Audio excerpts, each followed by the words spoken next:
बड़े बड़े संतों को भी गम खाना पड़ता है, और परिवार में जो गम खा लेता है उसके परिवार में बड़ी प्रसन्नता रहती है। सभी के पास में मन है, बुद्धि है। आपके पास में बहुत बड़ी संपदा है, इसका प्रयोग करने की जरूरत है।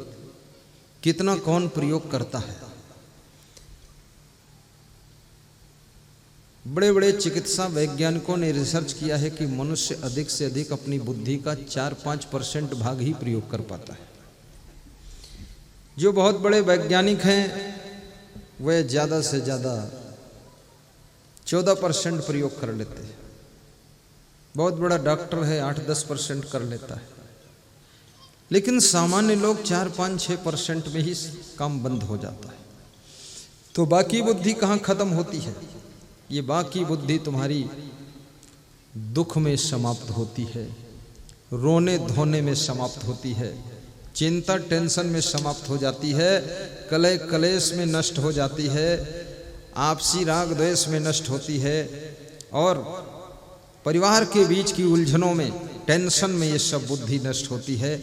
इसलिए बड़े बड़े बुद्धिमान भी इस दुनिया में बहुत ज़्यादा नहीं कर पाते हैं, और कर वही पाते हैं जिनको कुछ अध्यात्म का ज्ञान हो जाता है।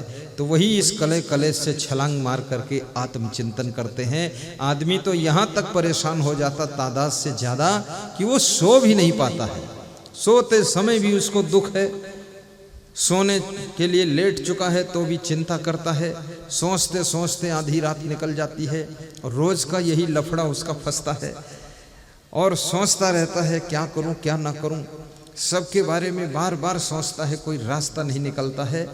इसके लिए आत्मज्ञान होना चाहिए। जब आपको आत्मज्ञान होगा ये सब चिंता मिट जाएगी, क्योंकि आत्मज्ञान का अर्थ क्या होता है?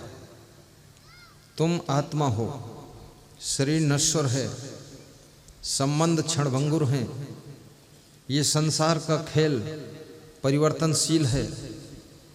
जिसको आज तुमने अपना माना है वो कल पराया हो जाएगा, जो आज पराया है कल वो तुम्हारा हो जाएगा। तुम आज जिनके कहते हो मैं इनका हूँ, तुम दूसरे के हो जाओगे। तुम जिस गांव को कहते हो ये मेरा गांव कोड़ापुरी है, तुम्हारा जन्म अगला नानापुरी में हो जाएगा। और तुम कहते हो ये छत्तीसगढ़ सबसे अच्छा है, तुम्हारा जन्म उत्तर प्रदेश में हो जाएगा।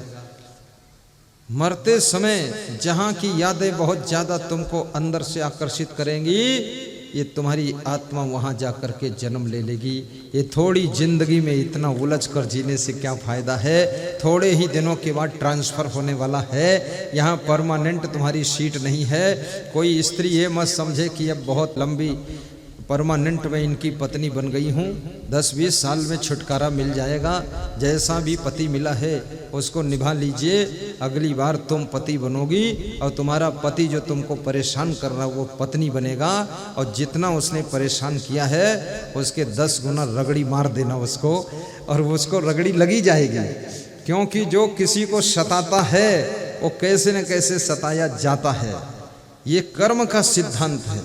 इसलिए अपनी पत्नी को भी सताना नहीं चाहिए, माँ को दुखाना नहीं चाहिए, सासू को पीड़ा देना नहीं चाहिए। ये मत सोचना कि सासू को हम भोजन नहीं देंगे। एक बहू अपनी सासू को मारती थी। जब उसका पति नौकरी पर चला जाता था तो बूढ़ी बुजुर्ग सासू, कमजोर सासू, वो उसको थप्पड़ से मारती थी और पलंग से घसीट कर नीचे गिरा देती थी, और फिर उसके 2-4 झाड़ू भी मारती थी, और फिर घसीट करके लात मार करके फिर पलंग पर डाल देती थी। सासू इतना कमजोर थी, उठ नहीं पाती थी। सासू बहुत दुखी होती थी। वो आदमी सोचता था मेरी माँ को इतना कौन मारता है, और माँ रोज बताती थी मुझको कोई मारता है, उसको दिखता भी ज़्यादा नहीं था, कौन मारता है। तो पति होशियार था, उसने सीसी कैमरा लगाया। सीसी कैमरा लगाया, कैमरे में एक ही दिन में फोटो आ गया कि उसी की पत्नी उसको कूटती है, मारती है। तो उसने दिखाया कि आप मेरी माँ को क्यों मारती हो? बोले मैं इनकी सेवा नहीं करना चाहती हूँ, पर ये मेरे माथे पड़ गई तो इसको इसलिए मारती हूँ कि जल्दी मर जाए। अब सोचिए, जो तुम्हारी सासू आज कमज़ोर है, तुम बलवान हो, जवान हो, एक दिन तुम कमजोर बनोगी, तुम भी बूढ़ी हो जाओगी, तुम्हारी बहुएं आएंगी, इसी तरह से तुम्हारी पिटाई करेंगी, तो क्या तुमको अच्छा लगेगा? और जैसा बीज बोया है वैसा ही तो वृक्ष होगा। बोया पेड़ बबूल का, आम कहाँ से खाए, कबीर कमाई आपनी कभी न निष्फल जाए। कर्म प्रधान विश्व रचि राखा, जो जस करे सो तस फल चाखा। मैंने सुना है एक नवयुवक का विवाह हुआ, नई नई उसकी पत्नी आई, तो पत्नी ने अपने पति से कहा कि सब तो ठीक है, लेकिन जो आपके बूढ़े माँ बाप हैं ये कमरे में जहाँ सोते वहाँ गंदगी करते हैं, इसलिए घर के बाहर जो झोपड़ी है वहाँ इनका बिस्तर लगा था, और इनके जूठे बर्तन धोने में हमको घृणा होती है, मन नहीं होता धोऊं, तो इनके लिए कुम्हार के यहाँ से मिट्टी के प्याला ला दो, उसी में खा लें, मांजना धोना नहीं पड़ेगा, किनारे रख देंगे। पति बड़ा आज्ञाकारी था। पति लोग, बहुत से पति ऐसे होते हैं जो अपनी पत्नी की बातों पर विचार भी नहीं करते हैं, पूरा आज्ञा का पालन करते हैं।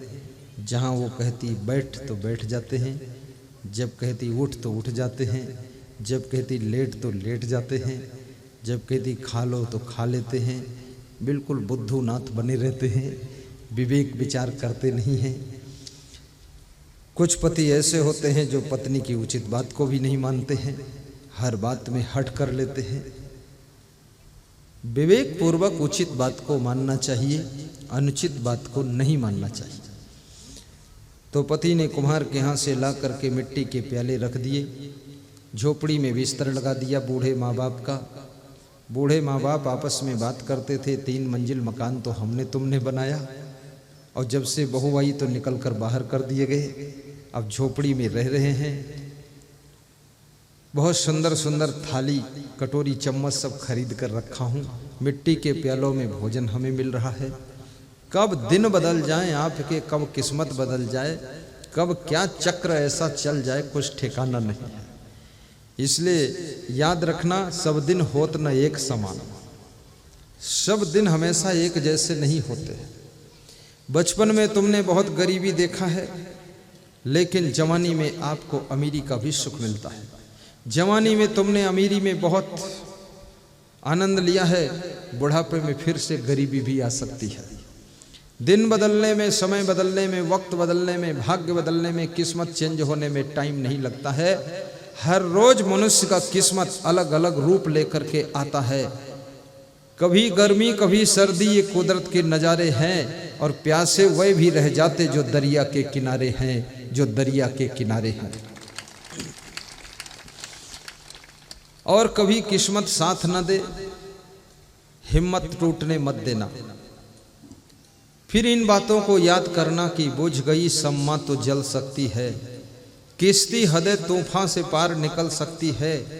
ये मुसाफिर मायूस न हो और इरादे न बदल, ये मुसाफिर मायूस न हो और इरादे न बदल, तकदीर किसी भी वक्त बदल सकती है, तकदीर किसी भी वक्त बदल सकती है।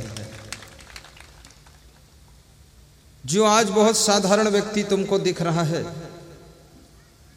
कभी वो बहुत ऊंचाई पर पहुंच सकता है। किसी के भाग्य को किसी ने देखा नहीं है, और ऐसा भी नहीं कि ऊंची शिक्षा प्राप्त करके ही सब ऊंचाई पर जाते हैं। धीरू भाई अंबानी केवल 10वीं पास थे और पूरे भारत देश के सबसे बड़े उद्योगपति बन गए, और उनके पास में MBA किए हुए लोग नौकरी करते हैं।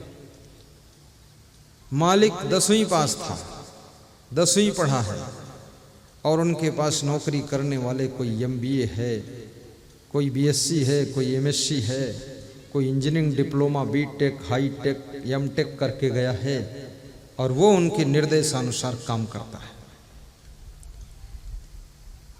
तो ये भाग्य बहुत विचित्र होता है, और भाग्य के अंतर्गत एक चीज सबसे बड़ा काम करती है, वो है तुम्हारा स्वभाव।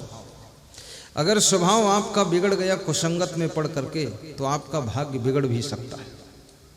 यदि स्वभाव बहुत अच्छा है तो आपके भाग्य में 4 चांद लग सकते हैं। यदि आपका चरित्र बिगड़ गया है तो आपका भाग्य डाउन होना शुरू हो जाएगा। जैसे आपकी गाड़ी कितनी अच्छी हो और कितने बड़े बड़े उसमें टायर लगे हों, लेकिन अगर टायर पंचर हो गया है तो आपकी गाड़ी वहाँ रुकेगी, फिर पंचर ठीक कराना पड़ेगा, टाइम बर्बाद होगा। ऐसे चरित्रहीनता तुमको समझो पंचर करती है तुम्हारे भाग्य की गाड़ी को। ये गलत स्वभाव आपको पंचर कर देता है, भाग्य की गाड़ी को आगे बढ़ने नहीं देता है। और आपका व्यवहार यदि अच्छा नहीं है, स्वार्थी व्यवहार है, मतलब निकल गया पहचानते नहीं, फिर आपका भाग्य बिगड़ेगा। दोबारा आपको जरूरत पड़ेगी, कोई साथ नहीं देगा। और कितने लोग बड़े मतलबी यार होते हैं, जरूरत पड़ने पर आपके पैर भी छू लेंगे और मतलब निकल जाने के बाद वही आपको पहचानेंगे भी नहीं। तुम उनके पास जाओगे तो मिलेंगे भी नहीं और तुमसे बोलेंगे भी नहीं, तो समझ लो उनका भाग्य बिगड़ने वाला है। और ये भी याद रखना, जिसकी वाणी बिगड़ जाती है, बोलने का ढंग बिगड़ गया, जिसको गुस्सा बहुत आने लगा, झुंझलाहट होने लगी, उसका भी भाग्य बिगड़ेगा। जिन अच्छे अच्छे गुणों के प्रभाव से तुम आगे बढ़े हो, वे गुण अगर हमेशा बनाए रखोगे तो तुम्हारे भाग्य में 4 चांद लगते चले जाएंगे। लेकिन इस मायावी संसार में वे गुण धीरे धीरे खोते चले जाते हैं, तो आपका भाग्य का सूरज भी डूबने लग जाता है। इसलिए उन गुणों को बनाए रखो।